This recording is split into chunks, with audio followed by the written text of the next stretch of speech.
Hello everyone. A peaceful good evening to everyone.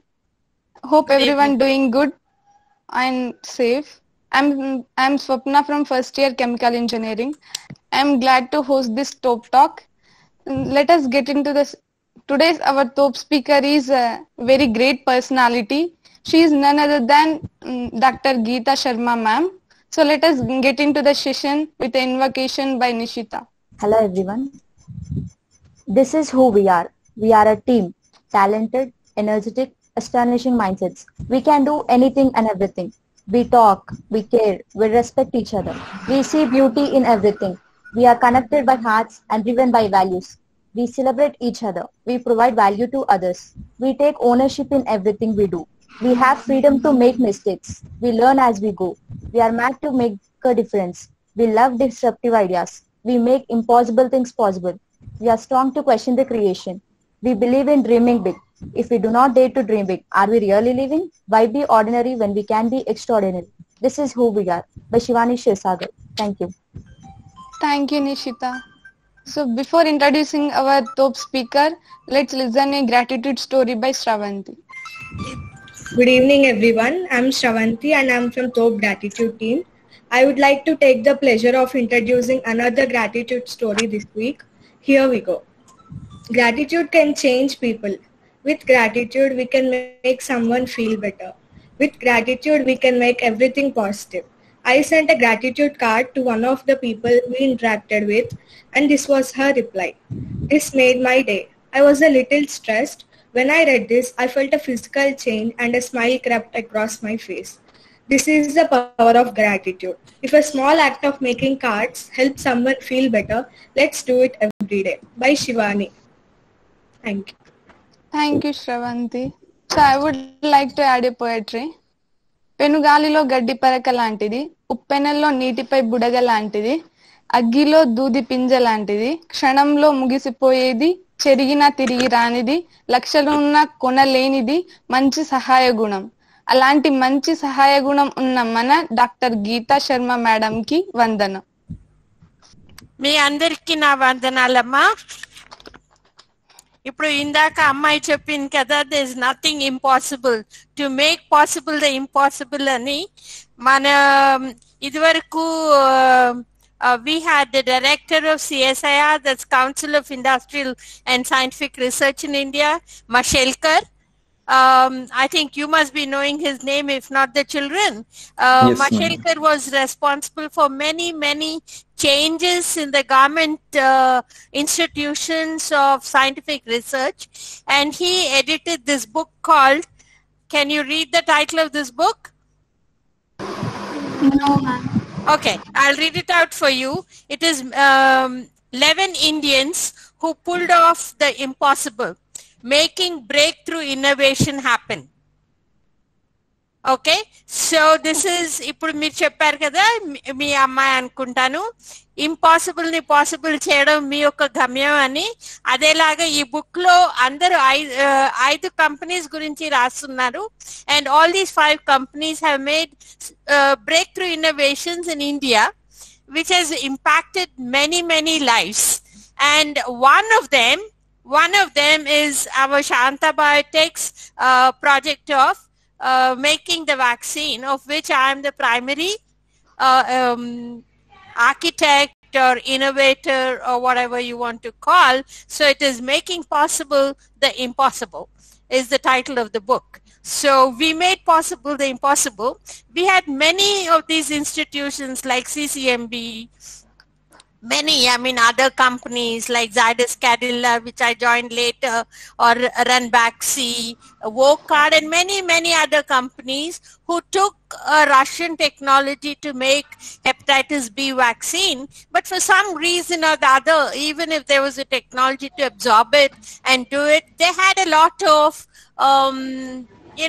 initial teething problems which they were not able to do. However, we started it from zero, from scratch, with nothing at all. I didn't have any equipment other than a microscope in my lab and a small centrifuge. If you beat it, it'll run.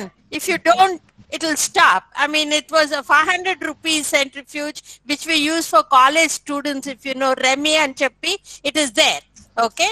So other than that, I had nothing at all. So literally we started from scratch and we grew into an international company and made the first recombinant product in the country, which is Hep B vaccine. And yeah, as we go along, I'll answer more questions about it. But this is the book that counts or has written down our struggle, all the 5 companies of which ours is one. All right? Okay, over to you. Thank you. Thank you, ma'am. Ma'am completed her BSc, MSc, PhD in Usmania University.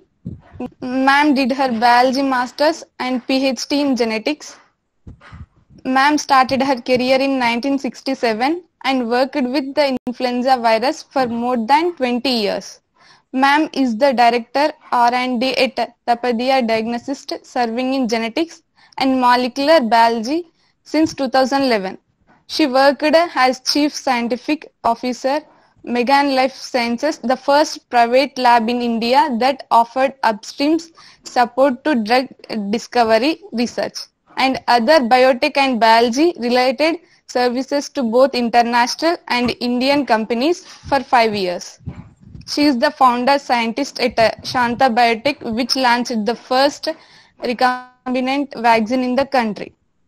She was invited to join the group of Zydus Cadila after the success of Shanta Biotech, after obtained line of service from Usmania University, initiated and established R&D in biotech and many more accomplishments in genetic and microbiology.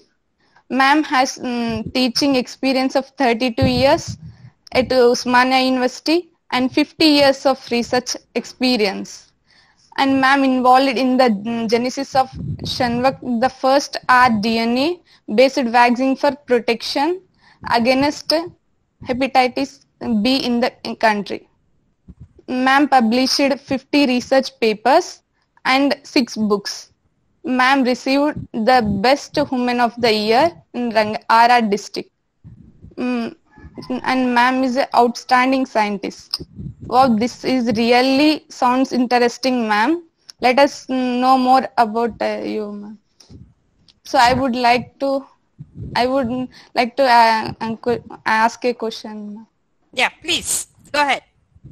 Ma'am, what is your purpose in life? A very good question. The most important thing I would like to do, is make a difference to society. You know, I mean, just living like even cats and dogs live, birds and viruses live, everybody from every strata of life live. But you know, you go about your own life. So I would like to live such a life and contribute to the area of my expertise, which happens to be molecular biology or genetic engineering, and make a difference to society. Is there any future problems with biotechnology, ma'am? See, problem is something, every problem in the world has a solution. There is no problem which has no solution. All right. And therefore, if you find an impediment, if you find a roadblock, it is for you to think about overcoming that, crossing that road. You know, forget biotechnology. Just as you go along a street in India, there'll be a dog barking behind you, there'll be a ditch, there'll be so many other things. Similarly, in biotechnology, you know, whenever you're doing, the main thing you need to understand, what is it you want to do in biotechnology. It's a very, very, very big area, right from idli or making pickle or jam, which is also biotechnology. Making your dahi every day at home is biotechnology. But what distinguishes knowledge from technology is when you have a set of idea, a knowledge, principles, if you apply that to make a product, and that product becomes a saleable commodity, only then it becomes technology. Your grandmother or my grandmother doing dahi at home is not a technology. It is knowledge. That పాలు తోడేస్తే పెరుగు అవుద్ది అనేది it's are knowledge. కానీ ఆ కురియన్ గారు ఏం చేశారు, ఇండియాలో అమూల్ పెరుగు చేశారు. అంటే లార్జ్ స్కేల్లో అది విత్ ప్రాపర్ ఎస్ఓపి, ప్రతిసారి ఎవరు పెరుగు చేసినా ఎలా చేసినా అది ఒక్కటేలాగా రుచి వచ్చేలాగా, ఒకటే కన్సిస్టెన్సీ, చూసేదానికి తినేదానికి రుచి ప్రతిదీ if it is same, only then it's a technology. If I make sour curds today, yellow curds tomorrow, and some other curds day after, it is not a technology. So the minute the knowledge is translated into a process, and this process enables making a product, and this product is a saleable commodity, then it becomes a technology. So if you look in biotechnology, right from making dahi or penicillin, or even in India we made penicillin. Alembic Chemicals were the big company that made antibiotics. But why do we say that Shanta Biotech is the first company? Because in Shanta Biotech we did something which did not exist in nature, right? In nature you have yeast. Okay, the yeast does hepatitis virus makes hepatitis protein. Yeast makes yeast protein. But what we did, or what recombinant DNA technology is about, is that you take a gene from species A and you put it in species B, and that species B now makes the protein of species A. For example, we had an yeast. Yeast does not make hepatitis protein. Okay, that much we all understand. Then into this yeast organism we put hepatitis B coat protein gene in it, in yeast, and now this yeast now, which is called genetically engineered yeast, makes the protein. And this protein was extracted, purified, characterized, whatever are the whole, making a product, and that to a healthcare product is not a simple thing. It has to, because it's given to human beings, we have to give to so many people. So it goes through a complete process of clinical research, and only then you get a license to sell. So when all this is done, then it becomes a product, and it's called recombinant, because in nature yeast does not make hepatitis B protein. We put the gene, or I put the gene of hepatitis B virus into yeast, which is Pichia pastoris, which is a kind of yeast. And until then, Pichia pastoris was a yeast that was used only for research purpose. But once we made the vaccine, it became the first commercial use of this simple yeast. Now, why am I drawing attention to this point? So because it was the first time that we used Pichia pastoris as a host to make hepatitis B protein, it became necessary to show that yeast itself is not harmful to us, and the product we are making is useful. So we took Pichia pastoris from another company in the US, which is called Phillips Petroleum. So we had to, initially for research they give it free, but then when we have to commercialize a product from them, it has to be licensed.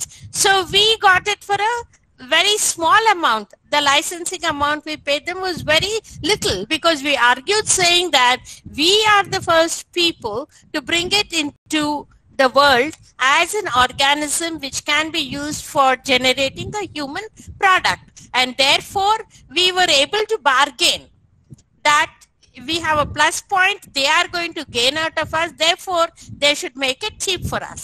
The reason I'm saying all this is, one, I've told you what recombinant DNA technology is over here.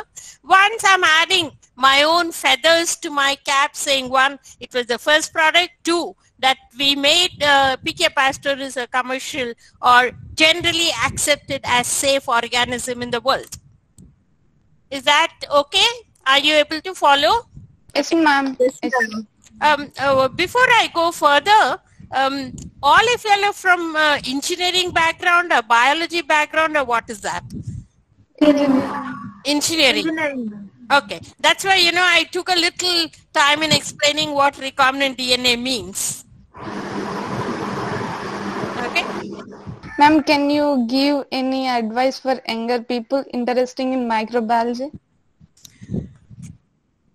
The advice I would like to give is essentially our education system as it is in India today, we are looking for, it is more of literacy. We all read from the book. We accumulate knowledge.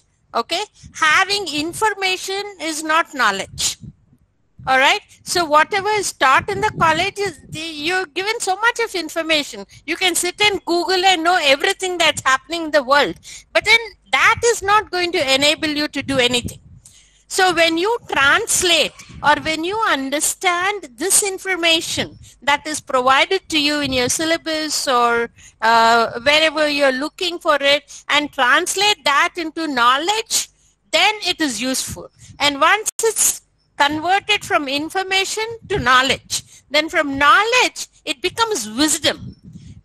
When the whole knowledge is internalized, whenever there is an opportunity to use it, immediately it strikes you. And therefore, you convert it into a technology or a product or whatever. It doesn't really matter what your initial area of expertise is. But as you go along, right here, if you look at my own career, what happened? I'm a PhD in genetics. If you look at the definition of genetics, it only says that you understand what a particular gene is doing. All right. So understanding the gene, how is it going to help society? Okay. My knowledge, GITA is Gita, SITA is Sita, PAT Pat, SAT Rat, MAT Mat. That is not going to make any difference, right? So I learned genetics like that. Gene means this. It's responsible for eye color, skin color, hair type, whatever. It is up to you. The amount of dahi you make in a small katora for your dinner is not the dahi that Amul makes to make so many variations and sell it. It is not your fruit yogurt that you're getting in the market. How do you give it a different kind of flavor? So the same yogurt you're selling in so many methods, right? So that is your knowledge and your wisdom. What are you thinking? Are ee perugunne enta ammagalugte enta double cheyagalnu. So that is your input, your wisdom into the whole thing as to think, how can I bring about variation? How can I make it more marketable? How can I make it more useful to people? Utta perigiste pillalu tinanu antaremo telidu. Gaani dantlo koncham fruits esi utti fruit iste tinanu antaremo telidu. Avi rendu kalipi icheste neeku fruit oka value vastundi, vallaki fruit nachutundi perugu. For the health it is good, so everything goes in one bundle. So it is this knowledge that you learn in microbiology, you convert it. Okay, then now if you know, for example, we are taught like RNA viruses. I like this. Just knowing about RNA virus or coronavirus is not going to make any difference. Now having that knowledge, how do you make a diagnostic kit? How in the world can I use that knowledge to make a product and identify who in this whole crowd has COVID? Who in this whole crowd has something else? Cold, if you have a running nose or your throat is a bit rough, you're coughing, that is there for so many diseases. But how do you know whether it's COVID or streptococcus or throat infection or what it is? All these are topics taught. There is one chapter on streptococcus, one chapter on virus, one chapter on influenza, which describes the virus to you. It tells you what kind of a symptom you have. But then using that knowledge to make a diagnostic kit, to make that knowledge to make a vaccine, to use that knowledge to do something else, think of an antiviral or whatever, using your chemistry. Now you must be reading the paper, right? That the virus is mutating so fast. So all that you do with all your knowledge in chemistry and in computers, you put the structure on the, today we do products by doing a computer-aided drug design. Okay, you must have read somewhere computer-aided drug design. So what do? We are biologists. We may not be very good in computer science, but then you put the topology of the virus onto your computer and look how can you make a molecule that is going to match the altered receptor of the spike protein? And then you come up with a basic molecule of an antiviral and how you can change these regions to have a good clasp. Anything, whether it's a molecule, it's a virus or whatever, these two have to make a clasp, like a lock and key. Only then it can enter and make any difference in the body. So this, as chemical technologists or people who know IT better than the biologists, you form a team. The biologist will sit next to you and say, "Arey yaar, virus aisa hota hai." You will say, "Can I put the structure on the computer?" Then you will see a chemist will be there who will say, "Okay, if I bring the distance between the amino group and this group a little closer, if I put a polar molecule here, if I put a non-polar additive here, how do you design this molecule?" is what you as a chemist can think. As a computer-aided drug design, they will try to match these two structures. As a biologist, will tell you the virus is like this. So the point that you draw here, another thing, apart from saying how you can do a new drug, I'm also telling you that making a drug is not an individual effort, it is a team effort. You need multiplicity of capability to bring a product. Somebody will have to market it, somebody will have to put the money into it. You know, so many things are there when you look at drug discovery as a chain from idea to market. It is idea to market. How do you translate something from idea to market? One person cannot do it alone because you need marketing skills, you need publicity capability to go and tell people. Initially, you yourself know, when there were so many vaccines in March, nobody wanted to take the vaccine. Now there's a vaccine shortage. Everyone says, "Nakekda, nakekda, nakekda." You understand that? Therefore, somebody has to tell people, look, vaccine is a useful thing. It will protect you and, you know, educate people about it. So for that, you need people who are good in communication skills. You need someone to maintain your accounts. How are you going to sell? What is the money that is coming out of it? Though we say money is a bad thing, without it is a necessary evil. Personal money may be good, may be bad. But nevertheless, there has to be money so that you can buy a reactor, you can set up a lab or whatever. And therefore, at every step, you need this money. Now, how do you utilize this money? How do you go and ask for money? All these are questions. So when I'm telling you all this, when you're making a product, be it microbiology, be it genetics, be it whatever, you know, you can keep designing products and sell the product as an idea to somebody. And somebody will take that idea to you know, scale it up and come along and make a product. So nothing in this world is a singular effect. Everything is a team effort, and therefore, you know, everyone, a given individual cannot know everything. And therefore, we have to form a team which is unified in its approach, and we all, you know, if you pull the string in different sources, the string will only break because of torsion and it won't do anything. Therefore, the whole team has to have a focused common idea which we take through and take it further. So my suggestion to any microbiologist is understand the microbiology. From day one, don't think of a product. Okay? So you have to go very sequentially, and everything is important. Everything. But you should learn to connect chapter 1 with chapter 10 and chapter 3 and chapter 5, paper 1 with paper 2 and paper 3, and not just memorize each of your items in your syllabus. Is that clear? Anything else you want to ask on the same area? Please go ahead. Ma'am, can we know more about the hepatitis B vaccine?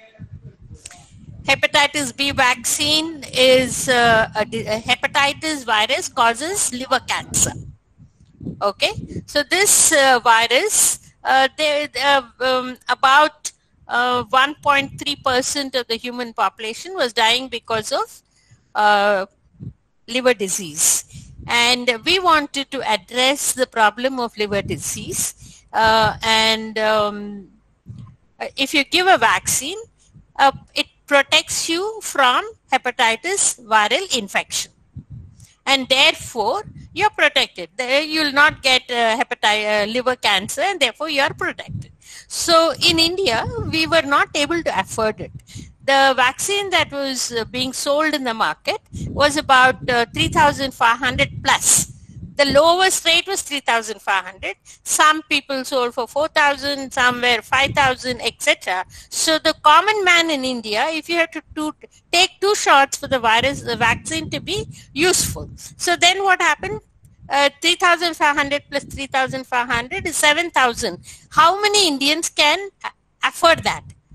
Very few, right? And therefore we decided we should come with our indigenous vaccine. How do you arrive at the price 3,500?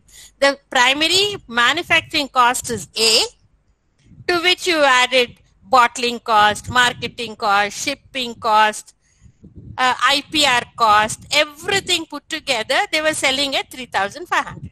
Now, if you do it indigenously, my import cost is 0. If I'm using my own intellectual capability, I don't have to pay for a patent. All right. So all these reduces, and therefore we decided we will make our own vaccine here, and that is how the story began.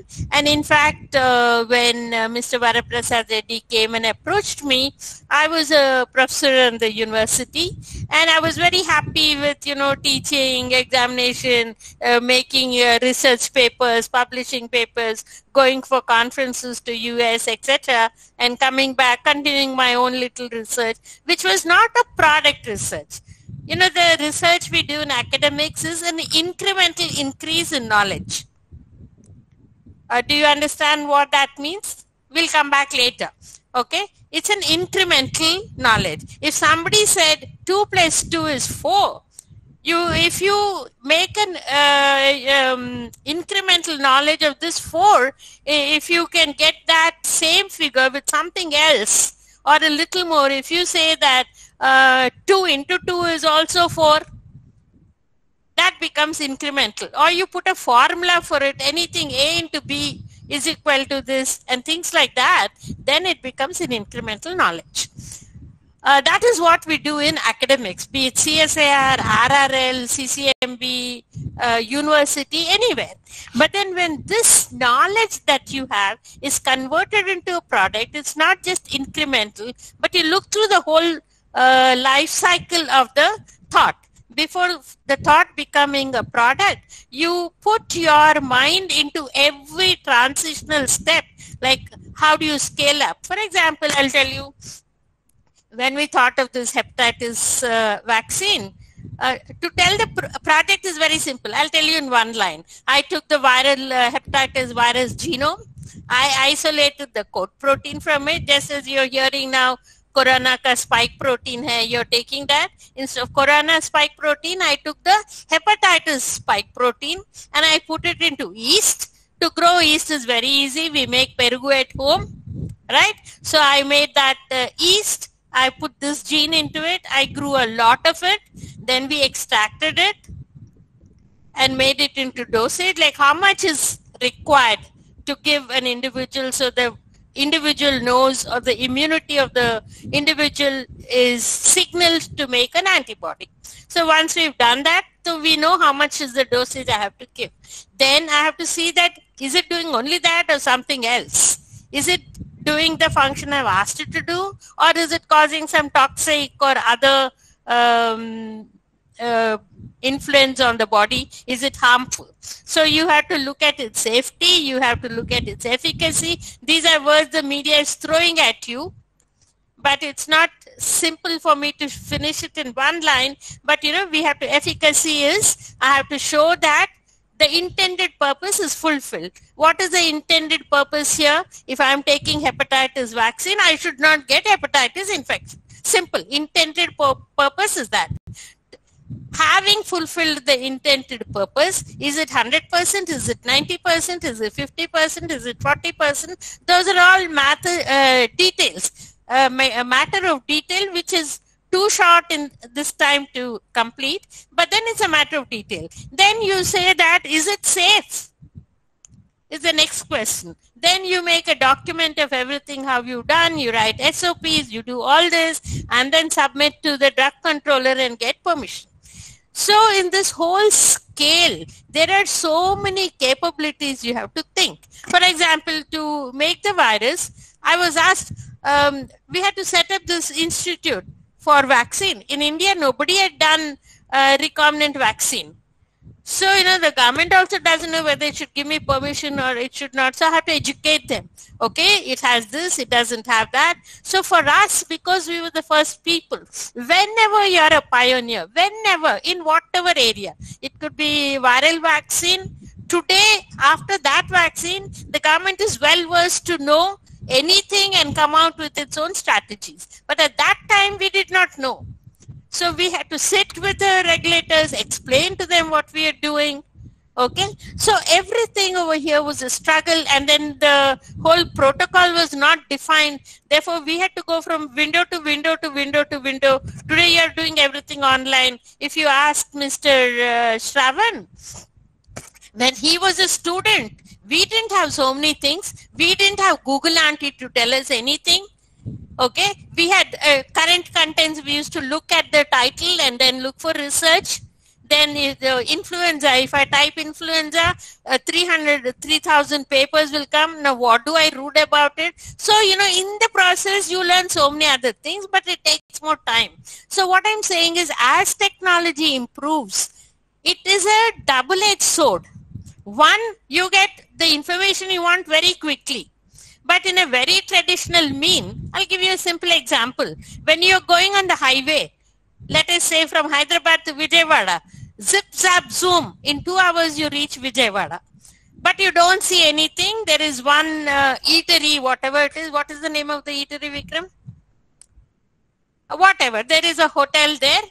You go eat and that's all. 1 or 2 things you know on the road. But if you go through the village, you see the people, you see the culture differences, you see the food habits differing, the road is uncertain. So, when you're doing current content search of literature, in the process of finding out influenza, you pick up 10 other things on the way and you look at more interesting things and your knowledge widens. But by Google Auntie, I say hepatitis function, influenza, infection.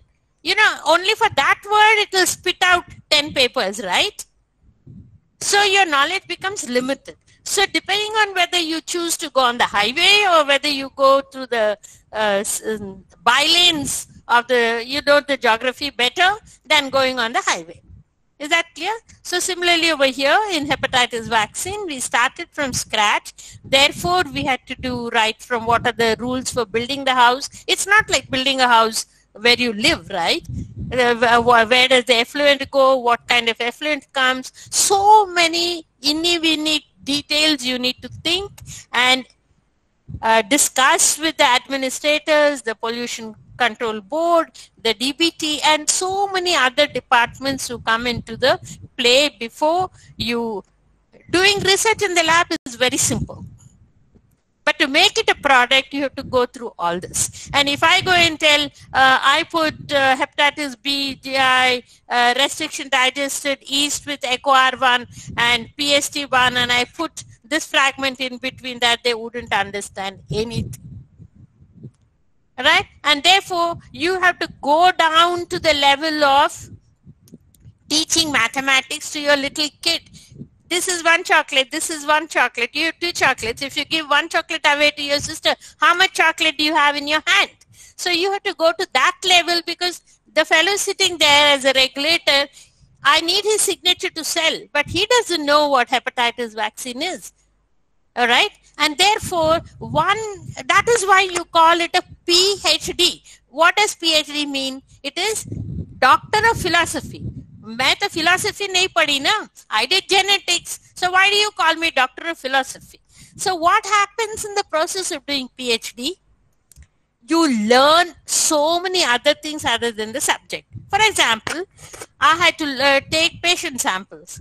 I have to convince the patient to give me sample. I have to convince the doctor to let me touch the patient. Okay, so by doing, I have today you go to what is it, Excel sheet, and you put your data and you say put it in pie diagram, put it in this, put it in that. In our days we didn't have. I had to sit and draw a pie diagram, then I'll go to the artist to take a picture of it or take a photographer and andanga teestadu data anta poddi. Alright, so we have to tell him itla photo teena andanga adi idi kanpiyali. All right, so today you do all that by doing what is that called, Photoshop. All right, so what I'm trying to say is, because you went, and the Photoshop fellow in your department, the photographer, is the least paid. He gets, I mean, as a professor you get paid one salary, but the photographer or the typist is paid much lesser than you. Amana aidainda manne nintiki pota. So your work will never be done, and therefore you learn how to deal with them, how to smile at them, how to command from them. So you learn all these skills as you're doing PhD, and you understand the subject very holistically from everything A to Z. So that is why it is called Doctor of Philosophy, because not only have you learned everything about the virus, you learned how to deal with different people as you're writing your thesis. ఒక్కొక్కప్పుడు కోపం వస్తుంది, తీసి కమ్మని నెత్తి మీద వెయ్యాలని, but you can't do because you're sitting on this side of the table. ఆయన దయ నీ మీద ఉండాలి, అప్పుడే సంతకం పెడతాడు. సో చాలా నీ ఓపికని పళ్ళు కొరుక్కొని, you learn all this, and this is part of life which you have to learn, whether it is your thesis, whether it's a product, whether it's your own personal life. The other day I gave a seminar somewhere, so one of the girls asked, madam మీరు ఇవన్నీ ఎట్లా చేశారు, మీ ఇంటి పనులు ఎట్లా చేశారు, మీ అత్తగారు మిమ్మల్ని ఎలా పోనిచ్చారు?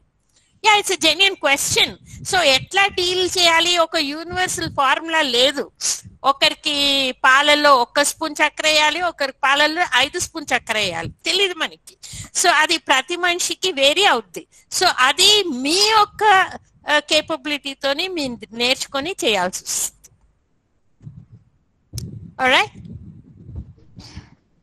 Anything? Ma'am, you got the best woman of the year in RR district, right, ma'am? How do you feel about it? I feel good. See, this was, in my, we all have in our own life, once you're very hot-blooded, ఇది చేసేయాలి, అది చేయాలి, ఎన్నెన్నో కోరికలు అనేవి మనసులో ఉంటాయి, right? So what happens is, I also in the same environment of Usmania University where your sir studied, even I did.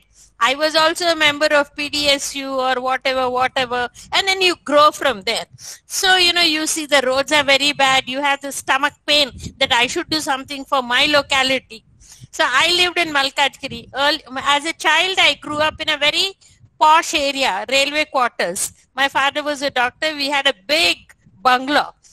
We had so many servants coming home. Once my father retired, we came to Malkajgiri, which is a very, those days it was a panchayat. It was not even municipality. We didn't have electricity, we didn't have buses, we didn't have whatever. I had to take a train to go from Malkajgiri to university, or I had to change 4 buses to go to university. So it's like me. And then if you tell the conductor, once I had an argument. So he said, a very simple thing, మీరు అందరు బస్సులో వస్తారమ్మా, పైసలే మాకు రావు. So మేము మీకోసం ఎందుకు టైంకి రావాలి, ఎందుకు పోవాలి? ఐ టోల్డ్ హిమ్ వెరీ, అందరూ మీకు 20 పైసలు ఇచ్చి టికెట్ తీసుకుంటున్నారండి, నేను వచ్చినా రాకపోయినా నెల మొత్తానికి పైసలు ఇచ్చి దాని మీద కూడా మీరు వడ్డీ తీసుకుంటున్నారు. మేము పాస్ తీసుకుంటే నెల మొదటికే, నేను రేపు ఉంటానో ఉండనో నాకు తెలీదు, ఆ పాస్ పైసలంతా మీకు వచ్చేసాయి కదా, నా డబ్బులే కాదు నా వడ్డీ కూడా తీసుకుంటున్నారు మీరు. ఇట్లా అంతా చేస్తే ఆ పెద్ద మాటలు మాట్లాడక పిల్ల ఊరుకో. They talk such things. Then I said, నేను పోయి మీ సార్తో మాట్లా. So slowly what the bottom line was, I got buses put from Malkajgiri to Usmania University. All right, and then మాకు లైట్ లేదు, మా నాన్నగారిని ఆ పెట్రోమాక్స్ వెలిగిచ్చు అనేసరికి ఆయన రోల్తే మొగడా రొకల్తే మొగడా ఇద్దే మొగడా అని ఆయన చేసేవారు. అమ్మ నాయన నువ్వు లైట్ వద్దు ఏమొద్దు, నేను ఇట్లా టార్చ్ లైట్ పెట్టుకొని చదువుకుంటాను అనిపించేది. But so the necessity of having a light was required. So I would go to the electricity department. Don't you have children? Don't you want them to study power pote? So what it taught you is how to define the problem and get at it. So then I got bus shelters put in Malkajgiri. Okay. Then I had a few doctor friends. వాళ్ళకి ఫ్రీగా పెద్ద hospital పోయి నువ్వు కన్ను చూపించుకోవాలంటే ఎవరు రాడు, నువ్వు ఇప్పుడు స్టూడెంట్ పాస్ అయ్యావు. సో ఏం చేసాము, free eye camp, free blood grouping camp, ఇట్లాంటివన్నీ ఫ్రీగా ఇక్కడ పెట్టేసరికి you gain, you are spreading awareness, you are doing some social good, and therefore I was recognized as one of the best women of the year for doing all that. Ma'am, can you give brief information about the Shanta Biotech? Brief information means about who's there, who's not there, etc. Okay. See, when we started Shanta Biotech, Varaprasad was the promoter. He's an electronics engineer. So regarding the vaccine, he has very, very negligible knowledge. But I have very negligible knowledge about how to manage, how to get funds, etc. So both of us formed a team together, and then we went to DBT, we went to so many government departments, we went to banks in India. No, because it's a new product. Anyone who gives you money wants to see what is his gain. If he gives you 10 rupees, will you make that 10 rupees into 20, or what we call as return on investment? What is your gain on return of investment? So unless you're able to show them that, you can't get. Okay, in paper I will say I will sell vaccine at this much, there are so many people. It's very simple to do an arithmetic and make a graph and show him. But then he'll say, okay, you're saying 100 people will take, but why will 100 people take? What is the guarantee that your product will sell? Nobody in India has made. You think you're the most intelligent person in the country? Why didn't CCMP do? Why didn't so-and-so do? Why didn't this existing company do? Arey, kyun nahi kare, usse jaake pooch. I feel like saying, but then I can't tell him that because I need money from him. So the long and short of it is finally his friends, all friends together gave about 25-30 lakhs. And the Sultan of Oman gave us 60 lakhs. So 1 crore ban gaya takriban, and we invested that and we started doing it. Okay. And later on, of course, we paid it to him, and because Varaprasad was able to market it. And one other thing in India is, the person, the CEO of the company, the promoter gets more limelight than the scientists per se. Scientists are all background workers who dirty their hands. And maybe as a scientist, I got a lot of credential. But then I didn't get any Padma Shri or Padma Bhushan, or I didn't make much money because it was not contractual with Varaprasad Reddy. Because I said, నాకు మీ డబ్బులు ఏమొద్దండి, నన్ను సుఖంగా యూనివర్సిటీలో ఉండనివ్వండి అని నేనే చెప్పాను. Right? So I was more interested in my knowledge, my science, my growth. But he did give me an opportunity, show my capability to the world, and because of which many people invited me. I went to Zydus, I went here, I went there, I did many things, which is there in my CV, you can see. So he gave me an opportunity. He showcased me to the world, for which I owe him. If he's, he trusted me and my capability. And the Oman Sultan trusted us and gave us money. So the long and short of it is what people in India couldn't do for many, many years. We did in a very short time of 3 years, wherein almost 2 years was the clinical study and 1 year was a research activity. We were able to give the product, and therefore it was a big success. Okay, ma'am. Ma'am, what is the what is the best challenge you faced in your 50 years of experience research? The challenge I faced is most students want marks and not knowledge. You ask anyone, they are in the class, instead of listening to what I'm talking, they are thinking about, ఇది exam లో వస్తుందా, ఇది important, ఇది CAT లో వస్తుందా, RAT లో వస్తుందా, MAC లో వస్తుందా, SAT లో వస్తుందా, CSI NET లో వస్తుందా. Their brain is, why, whether it's right or wrong, this is not the forum to discuss about it. But then a student mind thinks of marks, score, how do I go to my next level? How do I go from here? Will I get a seat? Where will I get a seat? So that was a challenge to convince them and tell them knowledge is more important. And I'm very proud today that some of my students are doing very, very well. Some are entrepreneurs. Some are in a very powerful position in US, Andy. She's a project advisor to the government on what project should be funded in India. She's my PhD student. She works with DOE in US. So it's not a small position, the government asks her, we have this many $1 million. Now, what is the area in which we have to invest these $1 million so that the American citizen is benefited out of it? So her work is to go around different industries as well as academic institutions, find out their capability on the one hand, and also look at what the country needs and make a match of this and give a proposal to the government with the funding is a cyclic event. There are many steps in it, but then necessarily she's the advisor for that. So I'm really, really proud of her. Her name is Ramana Mudupu Ramana.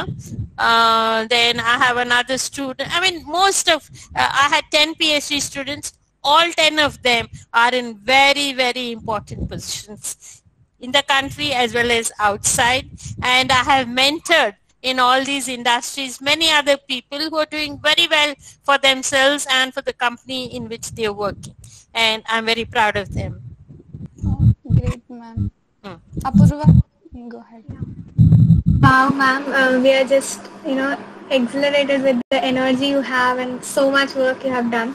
So while you were telling your journey, I just found out that there is lot of time, the process got lagged because of the permissions and funds and all these things. So now because for something like a vaccine, which is very important thing, it has to be the awareness about it or anything, it has to be generated very rapidly and all. So how do you think can we reduce that time gap for making good things happen? See, there are no shortcuts in life, child. If I get pregnant, I can't deliver the child in 3 months, right? My mother-in-law, my grandmother must be very old and she wants to see her grandchild very soon. But then there is a gestation time that has to necessarily take place. But then the only thing in the India in which I worked, policies were not in place. Regulatory windows were not available. We had to go from window to window. Nobody knew what next to do. But today all these policies are in place. That is exactly why we were able to bring the vaccine out into the market in 1 year. All right. What we took 3 years, which was very rapid those days, where normally US took 10 years. The 10 years we shrunk by planning every detail, like probably Mr. Shravan can expand on this. See, when you are pregnant and you're going for a delivery in India, you're looking forward that your mother will take care, your mother-in-law will take care, you don't plan your pregnancy. But in the US, when you're staying by yourself, even if you have a mother and mother-in-law willing to come, whether you'll get a visa or not, these are all question marks. So the person, even before their delivery date, will pack everything to go to the hospital. What are the things I need? So the essential thing, not only in pregnancy or bearing a child, but anything. This also is a pregnancy. It's a bearing a child. You're thinking, your idea is becoming a product, and therefore at every step you have to do detailing, and nothing like, if I do this, it will come. So you have to also plan for conditions which will not go as per your choice. Always you should have a plan A, plan B, plan C. Very optimistically, you'll think plan A will be successful, but you always need plan B, plan C, and you have to take every detail into account. And if you need 10 rupees, plan for 20 rupees. You need a double ante kuda ever ivvaru. So, there should be a logic. 10 ante 15. But, you have to plan every detail. You can't say, sir, I forgot to bring my brush. As students, you'll go on a trip. I forgot to bring my brush. What will you do? Right? When you're packing your clothes, you should know as women what you have to pack. You can't go and tell sir, I need an emergency now. What will I do? How will sir have anything for your emergency? Right? So you'll have to plan when you're going, what your timings are, what your biological cycle is. You have to plan for it, not he.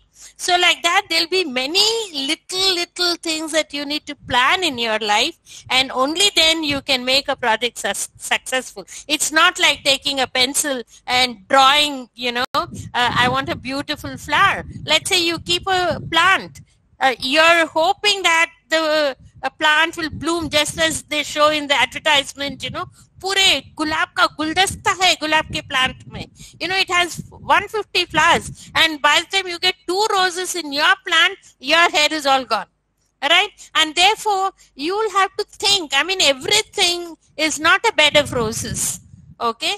So you have all these processes which you have to think very, very carefully and plan. And only then life goes on. Detailing is a very important thing. You don't assume that, the minute I do this, it will come. A simple thing for you to learn to make tea or coffee is so difficult. So how are you going to make a product which is going to be a lifesaver, right?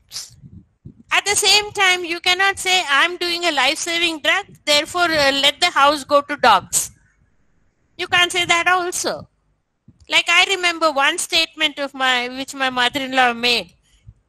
You know what she said? Deshanni uddharinche mundamma nee intini uddharinchuko. I said, oh my, that's true. If I can't manage my own house, how am I going to govern or manage something else? So, okay, I felt very bad when she said that. But then it was a pointer for my inward introspection to do or think what I need to do, and how is it I will correct my house. So those girls who ask me, how will I manage home and hearth? How will I manage home and career? It is for you to choose that. It is for you. There is no single formula for it. It's not 2 + 2 is 4. You have to think what you're doing, what you're capable of doing, what are your timeline goals. When do you have a child? Will you delay your childbearing, or you'll finish your childbearing and then come to complete dedication? What are your short-term goals? What are your long-term goals? Who is your supporter? How are you funding yourself? What are these, even when you're doing a business, what are the low-hanging apples which can sell kuti things and get you money into the system? What are those small low-hanging apples that you're tackling? And because a long-range plan, probably to make a vaccine, will be taking 3 years. Now, who will give you money 3 years without you giving them anything? So what will you do in the meanwhile till 3 years that this product comes out? So what is the smaller thing that you will do in that short time with minimum investment where you'll get something back into the system? How are you going to save? See, one thing I said, no, I don't want a salary because I'm getting from university. So that much money is saved. I don't want a technician. So technician salary is saved. I'll do both dishwashing as well as the science behind it. Okay. So like that, you have to think, I'll give 10 lectures elsewhere. and whatever money we are getting from the lecture, we will do something else. We'll take 2 trainee students. So, you plan your budget, and these are all you make small, or you make small products. Like, for example, in Cadilla, I'll tell you, in 6 months, I gave them what we call a probiotic. All of you at some point in time have taken antibiotics. When you take antibiotics, you're given lactobacillus. Lactobacillus is not a big technology. All that you had to do is make a whole lot of something like pergu, something like curds. You ferment a whole lot of lactobacillus, grow them rapidly, make a pellet out of it, centrifuge, make a pellet, dry it, put it into a sachet, prove that it is safe, and give it to people. So within 6 months, when I gave money back into the system, the managing director was so happy with me. He said, oh, this woman knows what she's asking for or what she's doing. And therefore, any proposal that went, if I asked for 1 crore, I got 1.5 crore and not just 1 crore. So he said, okay, she knows what she's thinking, but coming from academics, she will not calculate taxation, this, that, etc. So he would tell our finance department, the manager, the senior official, saying that she will not add all the customs duty, this, that, and all. She comes from a university environment where it's all tax-free. But you add, because she'll say my centrifuge is stuck in the customs, I can't work without it. My filters are stuck. Therefore, you think on these things. She will only tell you she wants a millipore filter, she wants the membrane size, only those things she'll tell. As a scientist, she will not tell you, even that she'll call the vendor and ask for the cost. But it is you to bargain and add all these additional costs. She'll not think of how it will come from Bombay to Gujarat, or from Gujarat from the shipment area to the factory. So you have to think about all this and put the money. If she asks for 1 crore, give 1.5 crore. So that is how I learned that it is not just putting the cost of the pen, but also the rickshaw fare to go to the shop and get it.